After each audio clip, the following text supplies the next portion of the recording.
afternoon, everybody. My name is Mark McGuire here in Austin, Texas.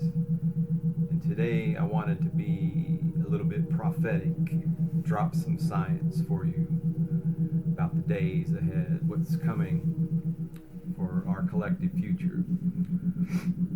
Without being too, caught up in all the doom and gloom and all that kind of stuff, I'm going to say that you're going to see a lot of things change. There's big changes that are on the horizon, and one of those things that are going to change are everyone's sacred institutions, all those organizations and things that you looked up to and felt safety, felt that they gave you meaning. Well, all that's changing, coming very soon.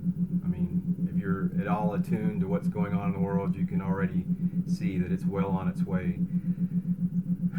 I mean, things like, the church, for example. I mean, just to be blunt, to put it like, how my African American brothers say, talk some real talk, drop some real talk. Well, I'm going to give you some real talk. I'm Black Irish anyway, so same difference. I'm going to give you some real talk about the days ahead. Jesus isn't coming to save you, okay? And I don't mean that in any kind of disrespectful way to anybody, but the tools have been given to all of us for centuries. There's just been an agenda. There's just been many organizations and entities in this world of ours that have benefited from keeping those tools hidden from us.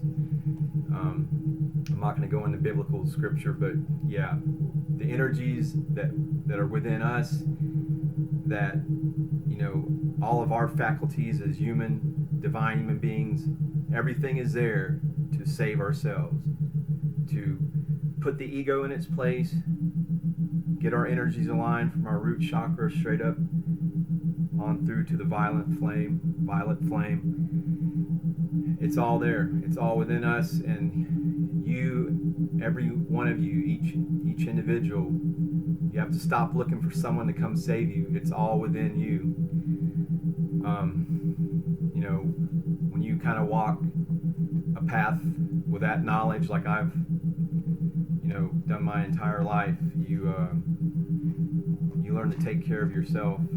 Not saying that I haven't had angels around me and God hasn't guided me, because certainly if it wasn't for God's guidance and His love, her love, I would not be here. The only reason why I'm here today, November 12th, 2021, is because I'm still evolving. God in His infinite grace has granted me the grace to continue to evolve, and but part of that evolution is sharing that evolution with anybody who it can be shared with. So anyway, the reason why I say all that is because there's a lot of things that are kind of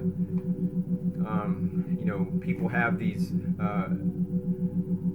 mental programmings that have been put in place. They're symbols that are laden with fear, and they've been put in place to keep people from turning within, where there's the only real knowledge, the only true truth that will come is through your discernment, spiritual discernment, and that's the only real truth. There's a Buddhist saying that goes like this: if you meet the Buddha on the road, slay him. That sounds rather harsh, but what it means is the Buddha, everyone else may recognize him as the Buddha. He is the Buddha, but he's not going to save you.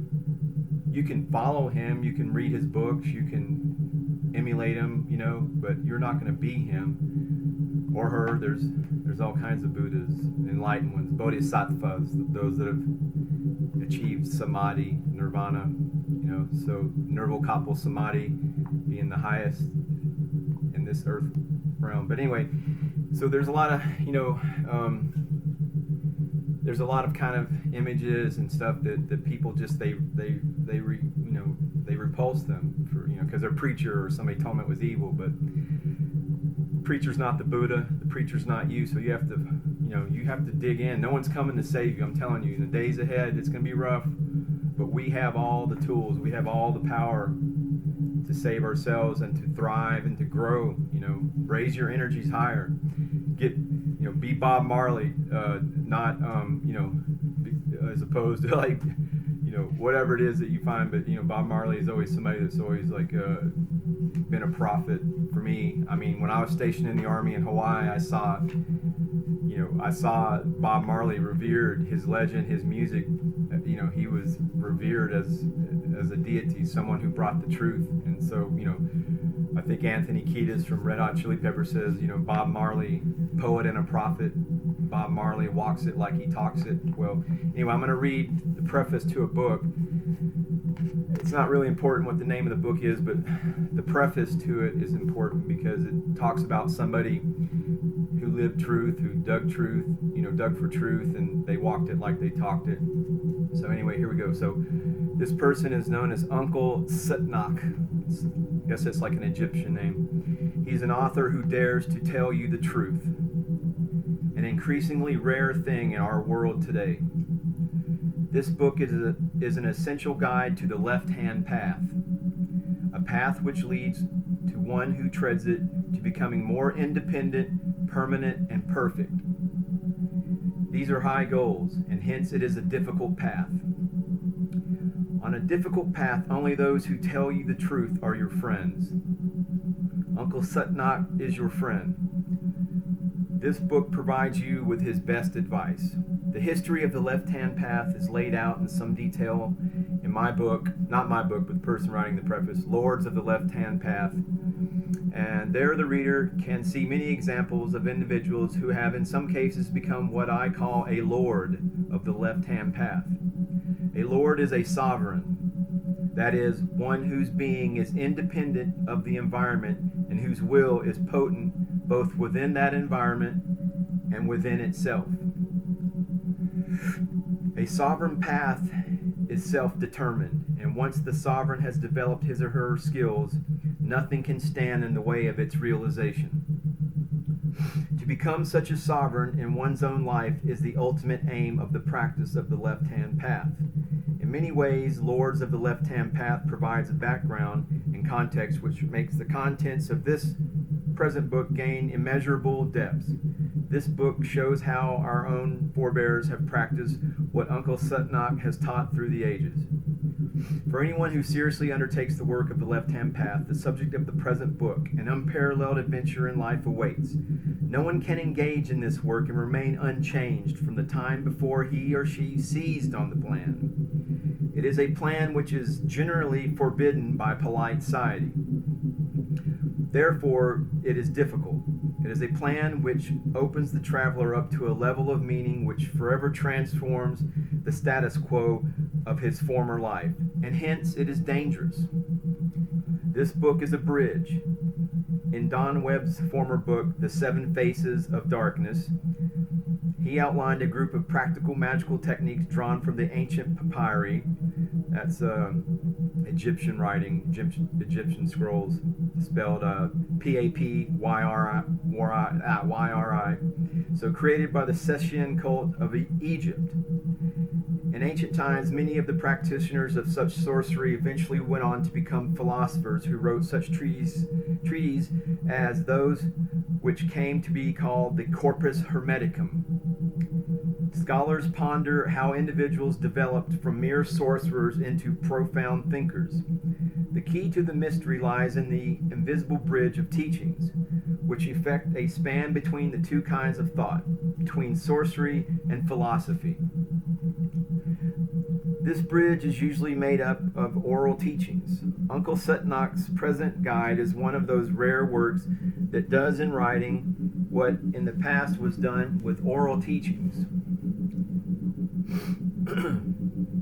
And so this book provides the practical tools necessary for travelers to design and build their own causeways, that they may become their own bridge builders, rather than relying on others to build their bridges for them.